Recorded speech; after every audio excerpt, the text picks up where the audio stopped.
Mm.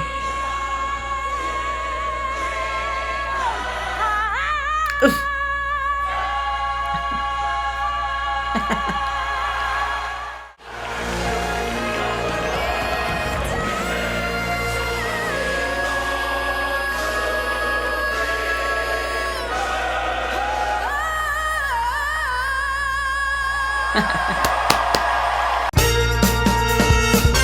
Hello, hello. I'm Rene Urbanovich, and this is Voice Teacher Reacts. And today I'm going to do something so exciting because I love musical theater. It's in my blood. I did it when I was younger. It never leaves me. I'm going to analyze both Idina Menzel and Cynthia Erivo singing Defying Gravity from Wicked. I'm so excited. So, before I jump in, I would like to ask you if you are ready to sing. Because if you are, you can click the link in the description and you can start the magic method for free. And you can start singing. And I really want that for you if you're ready. Okay, so here we go. Ta-da! This is Idina Menzel.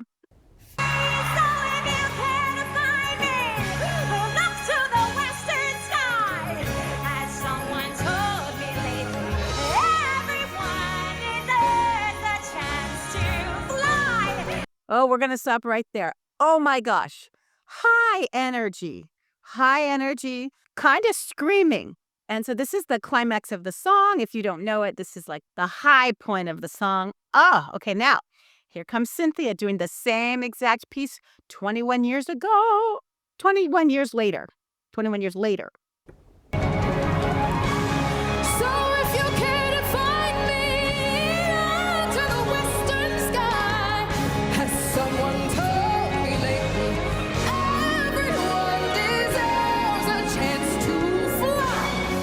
Okay, wow. So what do you see? Do you see the differences yet? Obviously, Idina Menzel's in the green makeup, right? And she is acting. She's not being a cabaret star or a classy performer on the Oscars. She's playing the role. She originated the role. She's the queen. But whenever anybody else sings Idina Menzel's material, they don't make it their own per se. I have noticed so many people just trying to copy her tone quality. And in fact, Idina Menzel has changed the face of musical theater with her really high belt, where she sounds like she's straining, and most of the time she's not. She was just born with a super, super high belt. I don't think she's had a lot of training. I don't think she cares. She's got that really high belt, and she was able to maintain this role for years and years.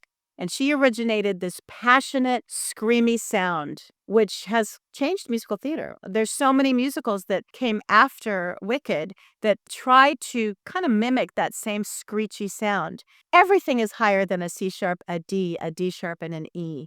When I was doing musical theater, they separated it. You were either an alto or a baritone if you're a lower voiced person, or you were a soprano. And so material ended for the lower voiced people, and then the higher voiced people sang in head voice. So it was more the female ingenues sang light and pretty. And now, ever since Wicked, even chorus line kind of predated Wicked with kind of a screechy sound, and it's more natural. Well, Idina Menzel just could sing just so high. Everyone wanted to emulate that. But here, I see that in this day and age, nobody wants that much screaming anymore. Everybody wants to show how much control they have. So here is Cynthia Erivo just barely turning, saying, "So if you care to find me." She's not screaming. Of course, they're not doing the big drama thing with the green face that Idina Menzel was doing, but that's not how Idina did it. So you can see the amount of control that Cynthia Erivo wants to show off. Okay, so I'm going to go back now to Idina Menzel. Let's look at the next line. And if I'm flying solo, at least I'm flying free to the... Oh, I'm stopping it. Do you hear that tone quality? That is a pharyngeal sound. Pharyngeal means the person who's singing is sort of hiking up. You have stations in your larynx, low, regular, and high, like an elevator. You can have floor 2, floor 1, stable, and then floor 1, floor 2 going up. So if I want to lift my larynx, it's going to be like, yeah. If I care to find you, or if you care to find me, I'm lifting my larynx. Or I can dunk it down and be all jazzy and husky. And if you care to find me, look to the western hills, or the western sky, if you will. It's a dunking of the larynx. The dunking of the larynx is kind of an irritating habit, but if you sing jazz and if you want to sing husky rock, it's not going to hurt you as long as you're nice and low. But the pharyngeal sound is not authentic. It's not necessarily healthy. I don't think she did this on the recording. This is live, and it's kind of a mechanism she's choosing to get through the live performance. I swear, she does not sound like she's hiking her larynx in the recording from the Broadway album, to me, at all. So anyway, but did you hear that? I had to stop it to see if you heard it. So I want you to listen for the high larynx. Go. At least I'm flying free to those who ground me. Take a message back from me. Okay? I don't know if you could hear it because I didn't go all back to the same spot. Okay, so now this is going to pick up in the same part, and you can hear right away all the differences, and you can see them. And if I'm flying so low, at least I'm flying free. To those who ground me, take a message back from me. Okay, so she's actually doing the opposite. She's dunking a hair. Take a message. She's dunking it down. She likes that. And she's very controlled. And Idina Menzel is not after that. Now, back in those days, when I was a singer, we had people like Sinead O'Connor, Judy Garland, Liza Minnelli. People wanted to kind of look like they were thrashing around and like giving 100%. And if you weren't completely pouring out your guts, maybe you weren't that good. But things have changed. I can see it, and I've been around. People want to be controlled, and they don't want to scream and yell anymore. And I have a feeling it's from The Voice and American Idol, because all the professionals and all the voice teachers are there saying, do not yell, don't yell, don't yell. Nobody wants screaming. And so there's this new controlled way of singing that Idina Menzel didn't get the memo on. I don't know how many times or if I've ever told my story. It just seems fitting, but I wrecked my voice when I was 15. I have a TED talk on it. I think it's in the description, but I did. I wrecked my voice by belting like Liza Minnelli. It was a chorus line. I was just husky screaming, and I made it where I couldn't sing very well ever again. And it took me 24 years because my parents wouldn't let me have surgery, which I'm glad, but that's why I became a voice teacher. And I went in and out of doctors' offices and learned speech therapist tricks and got very close with the stroboscopy and all kinds of protocols. And that's why I teach. So I'm sorry if I've ever said that and I'm repeating it. But I was singing like Idina Menzel. I was hollering and people responded to it. And I got a lot of attention for it. But then I couldn't sing anymore. So it's not great. So you can see that as music changed and they stopped at the demarcation of you're now done in chest, now you go to head voice, is when the stroboscopy, which is when they stick a camera down your throat, could learn what the vocal cords were really doing. Before the stroboscopy, they just kind of made it up. They didn't know.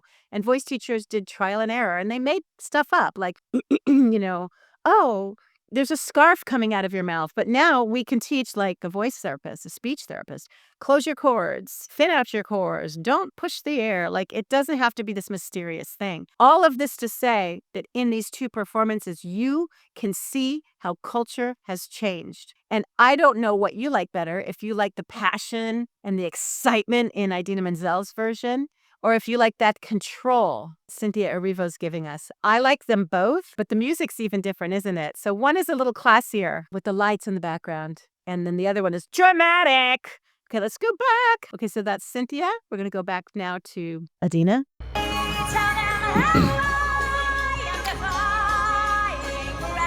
Look at her. Good for her. Okay, you got to listen to that by yourself when you have time. She did a great job. She's really widening that mouth, and we call that spreading. We don't want to do that to get the tone. We want more control. But as I said, she has innovated this sound. But you can hear when she goes, da-da-da-da. She's doing husky, husky, skinny, skinny. I'm exaggerating. Husky, husky, skinny, skinny. And that is very wise, and that way she can get through without hollering the whole time. Okay, now, my beautiful version.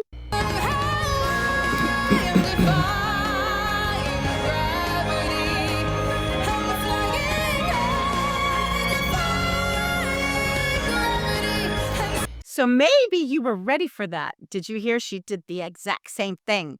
We call that thinning out. You do the low notes in a husky version, and then as you get higher, you get skinnier. Oh, yeah. You just play around and you teach your vocal cords to thin out. If you had to like imagine what was happening, imagine like my hands here are glued together and then they peel back when I get skinny. Like if I'm strumming the guitar and then I just hit one string on the guitar. It's pretty amazing that the vocal cords can do that. And there's exercises for that. But boy, they both did the exact same thing. I hope you heard it. Okay, now back to Idina. When I'll match them in renown. And nobody in all of Oz, no wizard that there is or was, is ever gonna bring me down.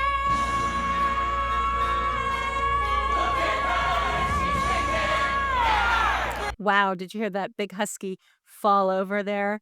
That me vowel is so hard. I'm proud of her for that. She's still doing the wide mouth thing, and she's still choosing to holler a little bit more than Cynthia. Okay, back to this one.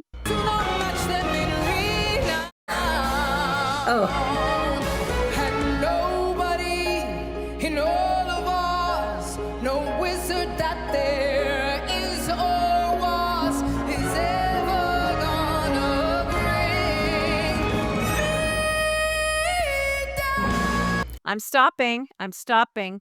All right, so I hope you are cueing into some of these nuances when they lighten up that bass and that resistance in order to get through.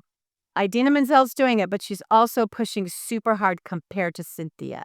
This is fun for me. Maybe it's not fun for you, but you can learn from this, especially because you just kind of shy away from these type of songs because they're so hard. But they just take a little practice. You could teach your vocal cords to do exactly that. But anyway, I'm going to take that back, both of them. And I want you to hear the husk in Idina Menzel, and then I want you to hear the not husk, but the head voice in Cynthia. And neither's good or bad. One of them might be damaging, and one might be bad on a rainy night when you don't have control over your stage, like if you're outside or something. Listen to how impossible it is to maintain this amount of energy night after night. It's not real sustainable. Here we go. I'm going to take it back a hair. Listen to this power.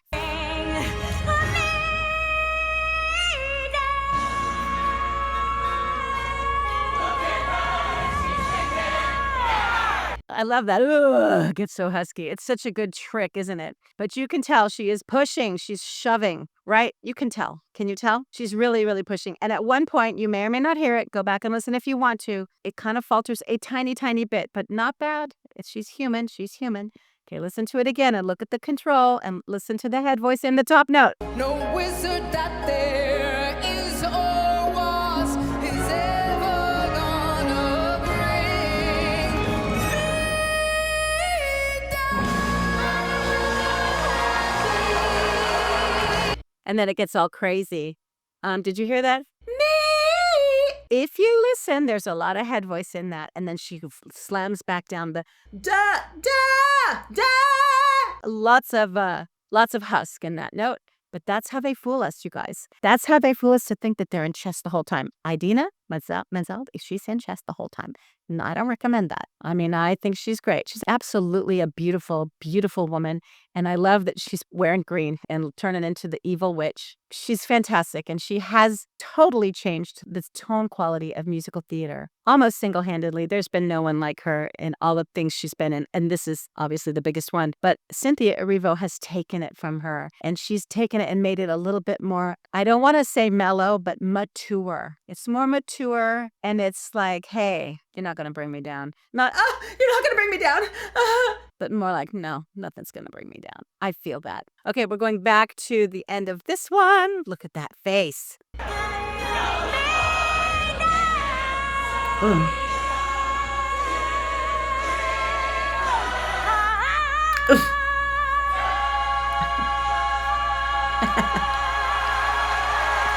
Oh man, you could listen to that again. It makes me nervous. As someone who has wrecked her voice, there was 3 moments in there. I couldn't help it. You probably saw my face react. I don't want to be mean. Whew, lots of screaming, but it's good. But it's not healthy for me. I couldn't do that.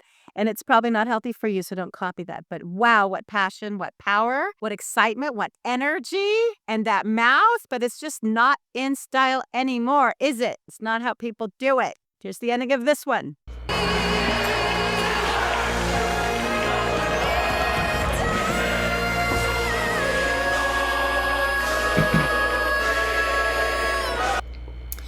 Hey, she just went a little higher. Haha. Did you hear it? But she didn't sound like she was in head voice because she added a lot of bass and a lot of resistance. Listen for it. It's still head voice, but it's full of resistance and it's full of bass.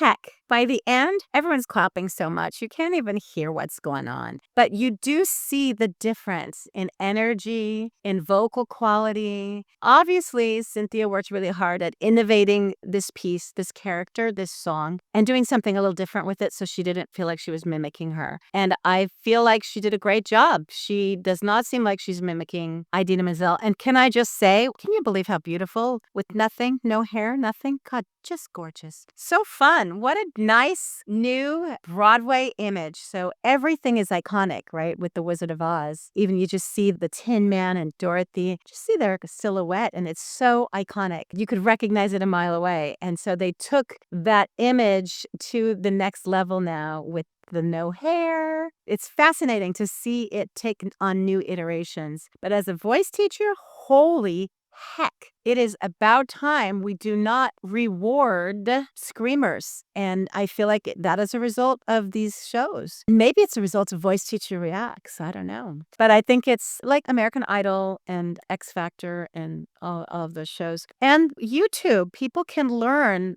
how to have control now instead of just rehearsing wrong. Don't you hate that? You just keep rehearsing that high note and yelling it, and it never gets any better. And then you get hoarse, and then the next day you go at it again, and then you lose your voice. And that's not good. So this is a demanding piece. You can learn what to do, what not to do. You can also analyze what our culture is really into right now. And as far as musical theater goes, it is about the drama. It is. But with Wicked, it's about the drama of Elphaba and her confidence, and it's not about her panicking so much. She has been around a while. Anyway, I don't know. I feel like I want to do the whole thing again and again. It's so fun to have the windows ready and then listen back to back. So I hope you learned something, and I hope that if you try the song, you will learn what the good things to do are, and then whenever you find yourself yelling with too much husk, remember my face. Remember me saying, oh, please don't yell. It's not healthy. And now you know my story. So if nothing else, musical theater is about story.